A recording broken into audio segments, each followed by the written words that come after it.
Bonjour à tous et à toutes.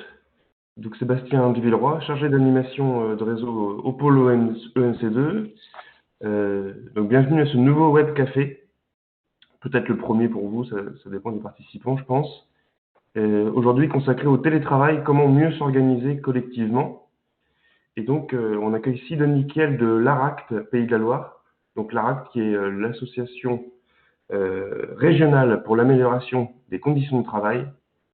Et donc, je donne tout de suite la parole à Sidonie. On va se laisser un temps, environ 5-10 minutes à la fin pour les questions, les échanges via l'onglet chat. Et donc, je vais couper le son, comme je peux entendre. Je vais couper le son, puis si certains veulent prendre la parole à la fin, on pourra redistribuer réactiver les micros. Donc voilà, c'est via l'onglet bulle chat qu'à la fin, on pourra avoir ces échanges. Et je vous donne la parole, Sidonie. Avec grand plaisir. Bonjour à tous. Ravie d'être avec vous pour partager ce café du matin autour du télétravail et de son organisation. Comme vous le disiez, Sébastien, donc moi je fais partie du réseau ANACT-ARACT, qui est un réseau sur l'ensemble du territoire, représenté en région, donc nous à Beaucouzé par l'ARACT des Pays de la Loire. On a pour mission d'accompagner les entreprises pour agir sur les conditions d'organisation du travail. En gros, pour nous, la qualité de vie au travail, c'est pouvoir bien faire son travail, bien le vivre, le faire collectivement et durablement. Donc voilà, comment est-ce qu'on va réussir à essayer de concilier performance économique et sociale dans les entreprises.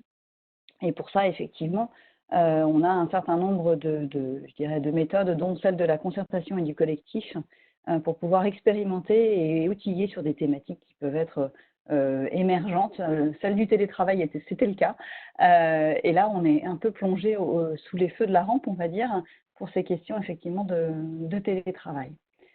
Alors, un petit sondage avant de démarrer, si vous voulez bien vous lancer et nous dire, par rapport à ce que vous vivez actuellement dans ce confinement, est-ce que vous avez l'impression d'avoir des conditions de travail qui sont plutôt très satisfaisantes, peu satisfaisantes ou alors pas satisfaisantes du tout?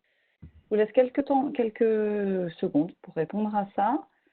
L'idée, c'est aussi voilà, de savoir et de se situer un peu par rapport à ce qu'on vit, outre le contexte qui peut lui-même être un peu anxiogène, savoir effectivement un peu comment ça se passe. Alors, je vais appeler au secours l'organisateur pour me dire comment est-ce que je peux voir les résultats du sondage. Est-ce que vous avez lancé la question là, via le sondage, non? Ou on Non. répond par chat? Bon, on Oui, va répondre. répondez par chat parce qu'effectivement, j'ai pas pu la lancer moi à partir de. D'accord. Bon, dans le chat, vous pouvez tous répondre si vous voulez sur vos conditions de travail.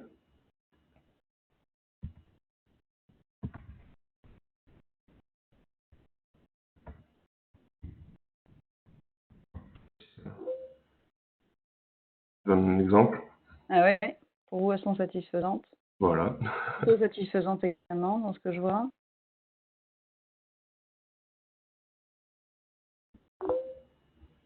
Satisfaisante aussi. On n'est pas dans le très satisfaisant non plus, mais ouais, ok.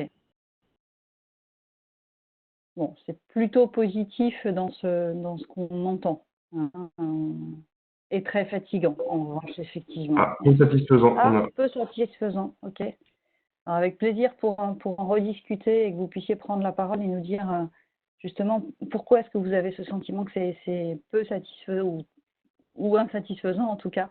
Et puis l'aspect très très fatigant, on va revenir aussi dessus d'une certaine manière parce que quand on vient interroger effectivement, bon, déjà juste rapidement, on n'avait que 7% de télétravailleurs effectifs avant effectivement cette crise, donc en 2019, avant cette crise du Covid, et la moitié télétravaillaient sans formalisme, c'est-à-dire sans accord.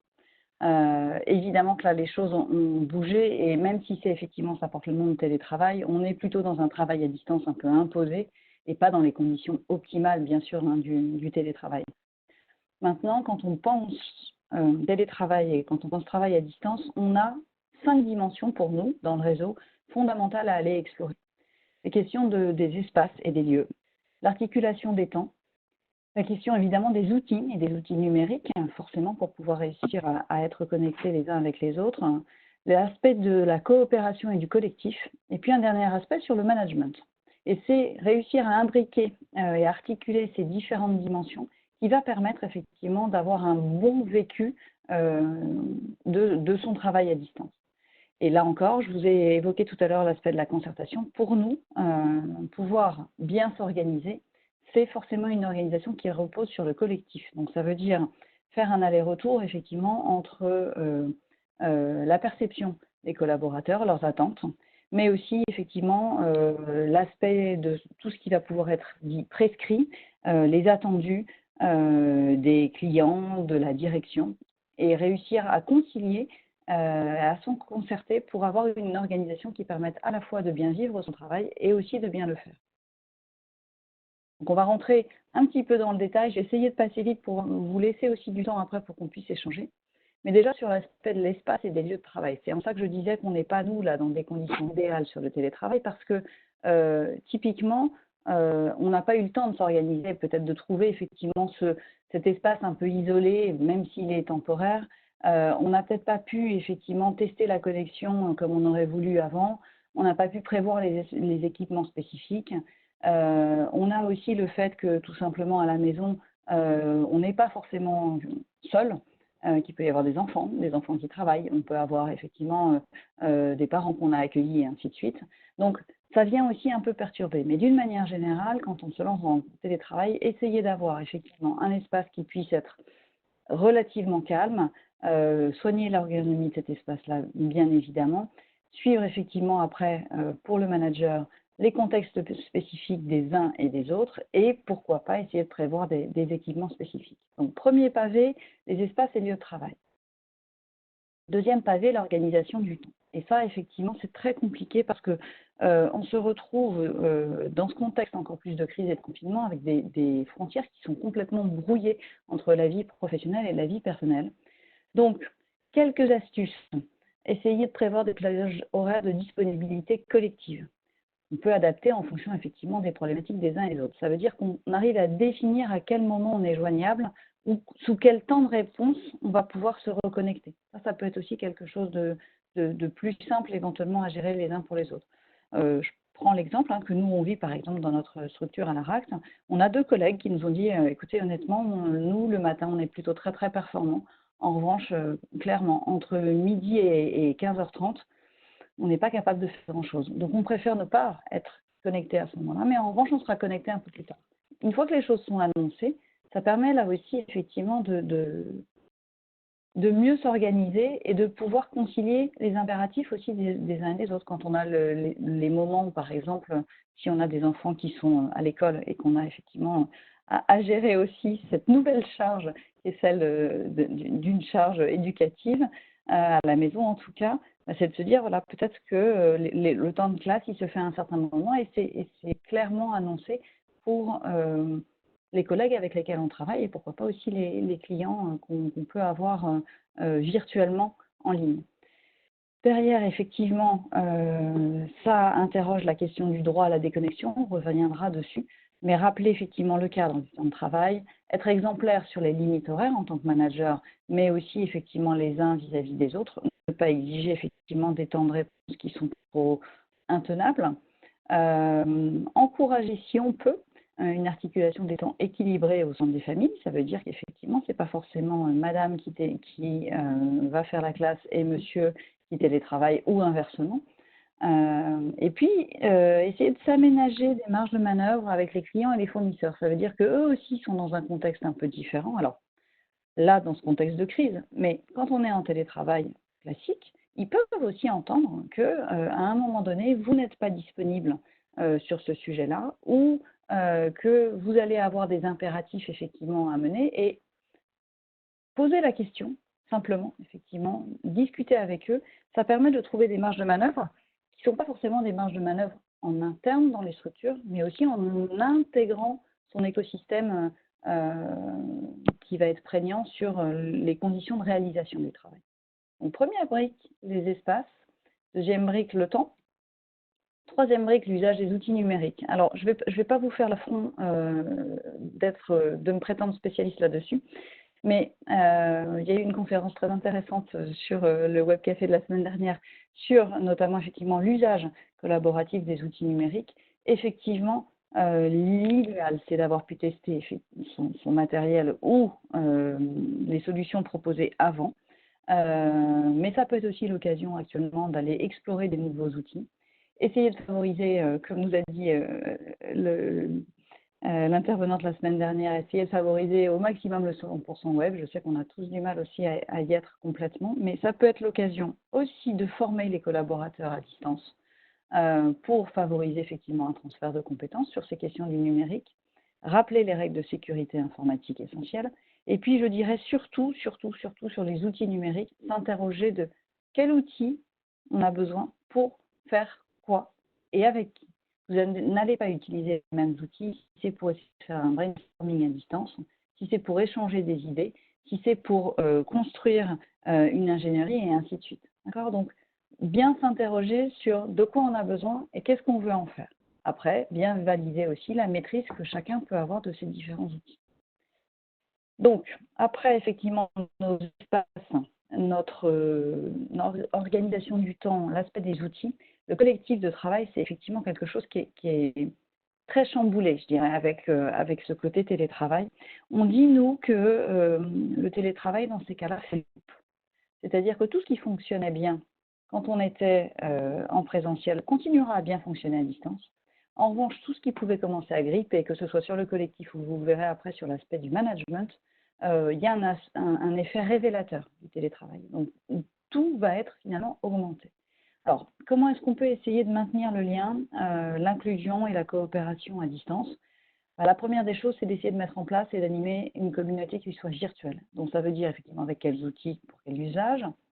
Encourager le plus possible les temps informels virtuels. Instaurer des rituels. Je vous en donnerai quelques-uns tout à l'heure quand on va regarder sur la question du management. Mais effectivement, les visios peuvent être un moment et sont un moment où on va pouvoir travailler sur des documents communs, éventuellement élaborer un certain nombre de choses. Mais c'est aussi un moment qu'il faudrait presque laisser, et on a certaines entreprises qui nous ont donné ces exemples-là, laisser ouvert sur des plages qui permettent aux uns et aux autres de se connecter, indépendamment effectivement d'une réunion annoncée, mais pour croiser finalement celui qui a décidé de se connecter au même moment et pouvoir échanger, pouvoir parler de son travail, mais pouvoir parler aussi de tout ce qui vient percuter, je dirais, cette sphère de travail et voir comment est-ce qu'on le vit. Donc ça, avoir des espèces de soit une vidéo ouverte un peu plus tôt ou se dire eh ben, tous les jours entre 14 et 15 heures, on a une salle vidéo ouverte, passe qui veut, entre guillemets, prendre un café et partager ce qu'il vit, ça peut être aussi une bonne façon de maintenir le lien. Donc, la communauté virtuelle. Ensuite, bien vérifier effectivement qu'on n'est pas en situation de risque avec certains collaborateurs, soit qui sont seuls, soit qui n'ont pas pratiqué le télétravail avant, soit qui sont en situation soit de surcharge, soit de sous-charge.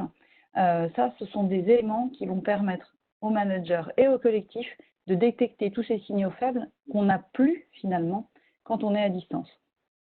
Donc, le dernier point, c'est de réfléchir à demander et à proposer de l'aide suffisamment tôt, sans attendre d'être sous l'eau, en essayant de repérer les signaux que je viens d'évoquer qui peuvent passer soit par du silence, soit par de l'absence, soit même parfois par une espèce de fuite ou un désengagement, parce qu'on est trop chargé ou à l'inverse parce qu'on ne l'est pas assez.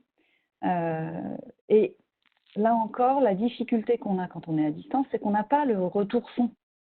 On n'a pas le collaborateur qui soupire, le collaborateur qui va passer un peu plus de temps à la pause café ou qui va aller voir une assistante pour essayer d'expliquer son mal vécu ou ces bruits de couloir, entre guillemets, qui vont permettre de sentir l'état d'engagement ou de désengagement et de difficulté des collaborateurs.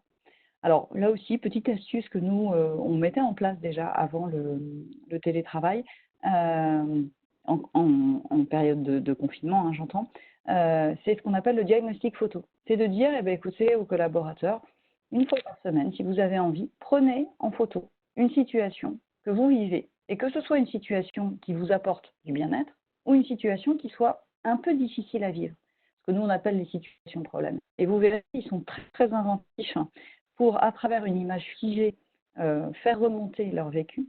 Donc voilà, le diag photo, ça peut servir dans toutes les situations, et dans le télétravail, honnêtement, c'est un bon outil qui, sous couvert d'être ludique, ramène quand même beaucoup, beaucoup de choses.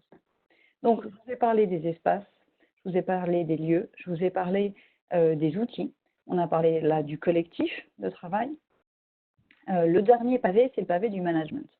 Et effectivement, on passe d'un management où on était plutôt, pour certains, centré sur les résultats, centré sur le contrôle, et on va basculer plutôt, si possible, et il le faut, sur un management centré sur les objectifs, dont le lien va être effectivement la relation de confiance, avec un rôle de soutien en termes de moyens. C'est-à-dire qu'on va s'intéresser plutôt au quoi, en regardant les moyens qu'on donne pour les réaliser.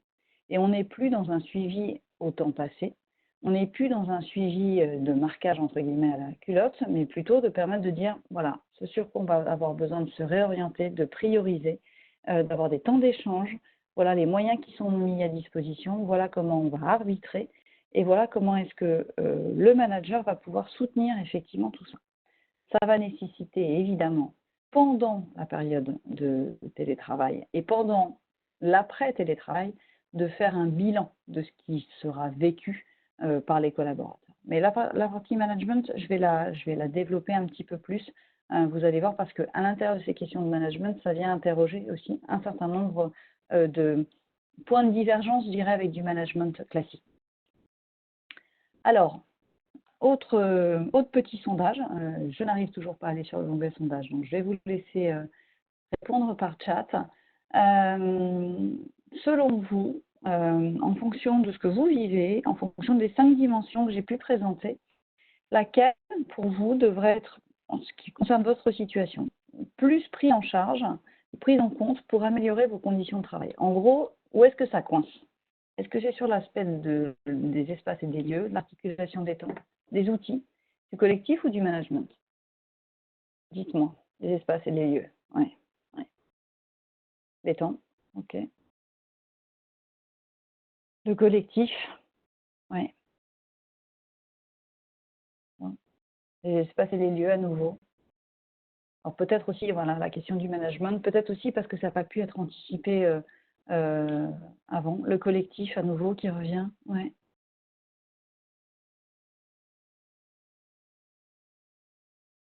Ok, merci à ceux qui ont choisi de répondre. Après, ce n'est pas forcément non plus si limpide, hein. Parfois, on a une imbrication entre l'articulation des temps et l'articulation des espaces, par exemple. Ça peut être un peu compliqué. Si on n'a pas les bons outils, maintenir le collectif, c'est compliqué aussi, et ainsi de suite. Alors, pour nous, encore une fois, ce que je vous disais, l'aspect de la concertation, elle est fondamentale. Donc, si on veut bien s'organiser collectivement, idéalement, c'est de respecter 3 niveaux d'étapes. Enfin, 3 niveaux dans une démarche. Une première étape où on va effectivement diagnostiquer, mobiliser, organiser, c'est-à-dire regarder ce qu'on peut télétravailler, organiser les conditions dans lesquelles on pense que ce serait le plus favorable à tous, mais donner la possibilité d'expérimenter. Ça, c'est fondamental. C'est-à-dire pouvoir se dire on peut bouger les lignes. Ensuite, accompagner l'encadrement. Ça, c'est la première étape.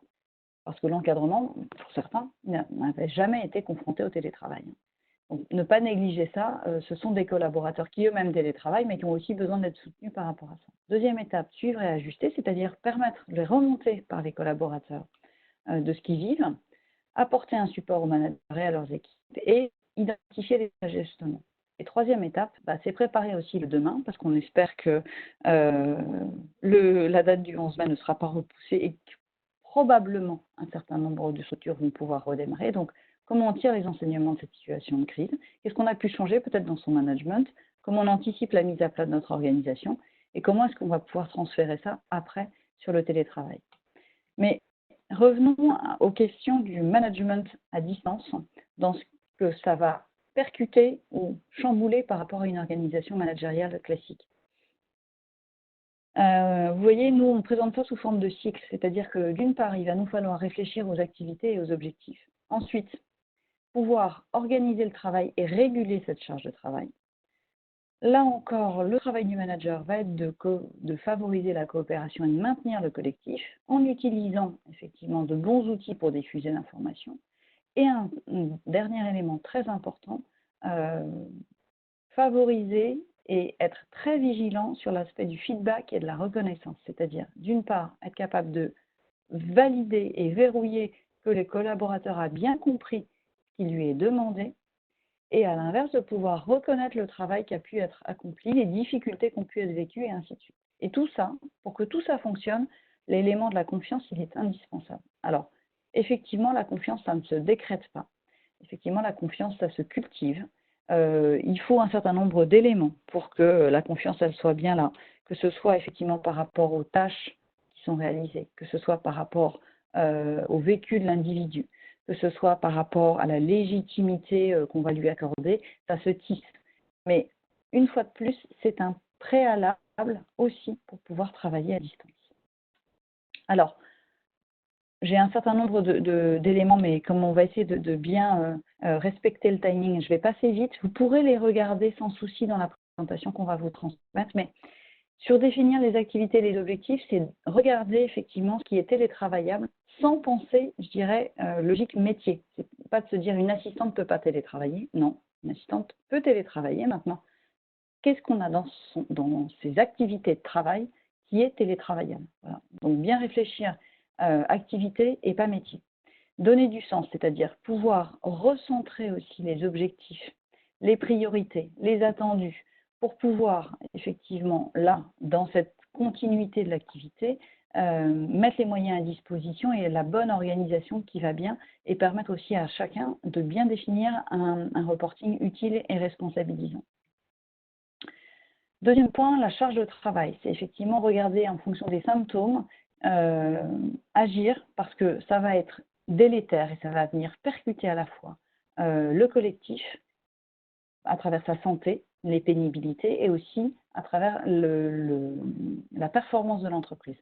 Donc c'est bien de pouvoir s'interroger sur la différence entre la charge prescrite, la charge réelle et la charge subjective. Je ne vais pas rentrer dans le détail parce que là on est un peu sur des concepts d'ergonomie, mais c'est intéressant de se dire que d'un côté, il y a ce qu'on demande de faire avec les moyens qui sont donnés, la charge réelle, et c'est là, encore une fois, que bien s'organiser collectivement, c'est fondamental, parce qu'en fait, on a du mal à aller voir le réel de ce qui est fait.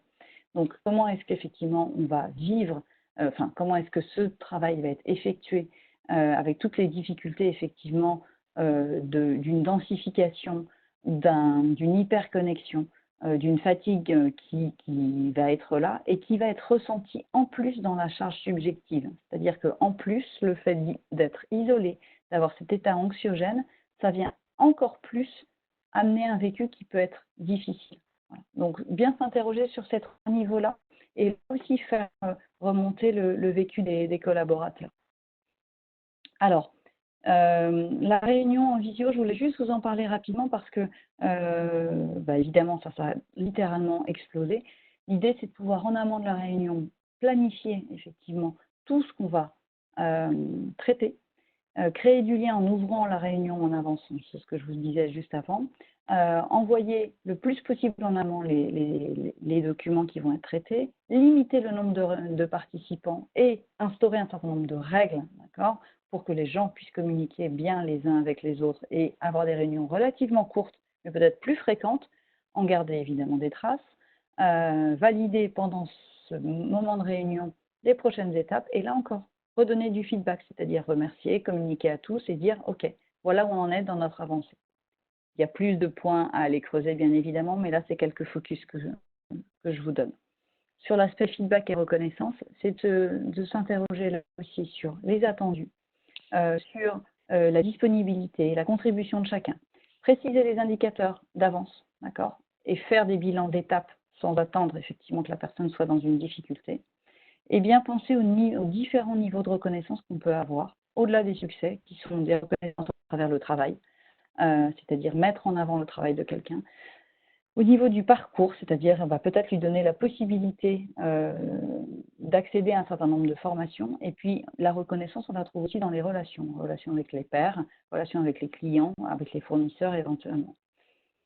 Là aussi, attention à cette question de densification et ne pas être non plus dans une valorisation ou une sur-reconnaissance de quelqu'un qui serait surconnecté, vous voyez, ou incapable effectivement de déconnecter. Donc ça aussi, c'est un point de vigilance important. Les renseignements pour la suite, je vais passer vite, on va en parler peut-être plus facilement dans le chat, mais bien s'interroger à comment est-ce que cette expérience va pouvoir nous permettre de faire bouger les lignes sur le télétravail, sur le management à distance et sur le management en général et sur l'accompagnement des transformations. J'en finis juste avec une chose qui pour moi est fondamentale parce que quand on parle du collectif, forcément, on va devoir remettre les questions de management au centre de l'organisation de l'entreprise. Donc, si on veut faire bouger les choses collectivement, il faut pouvoir agir sur les pratiques managériales, évidemment, c'est-à-dire prioriser les activités, donner des marges de manœuvre. Mais ça ne peut pas fonctionner si, au niveau de la gouvernance, on n'a pas clarifié la stratégie et le rôle du manager. Et ça ne peut pas fonctionner si, au niveau de l'organisation, on n'a pas une organisation qui vient soutenir ces pratiques managériales, qui vient soutenir le collectif, qui vient soutenir à travers des moyens humains, techniques et organisationnels et permettre, en fait, de faire qu'on s'organise collectivement et qu'on pourra, dans ce cadre-là, mieux réaliser son travail. Voilà, j'ai un petit peu foncé à la fin, je suis désolée, mais c'est vrai qu'on a un timing qui est un peu serré. Juste pour info, parce que là encore, nous, on a besoin d'avoir votre retour. On a lancé des questionnaires sur votre vécu de l'activité en télétravail. Donc, si vous voulez participer, n'hésitez pas à aller vous connecter sur notre site internet de l'ARACS Pays de la Loire. Et on va avoir également un questionnaire sur les collaborateurs qui, eux, sont encore en activité sur site. Voilà, donc là encore, votre témoignage nous intéresse. Donc, n'hésitez pas à aller remplir ces questionnaires.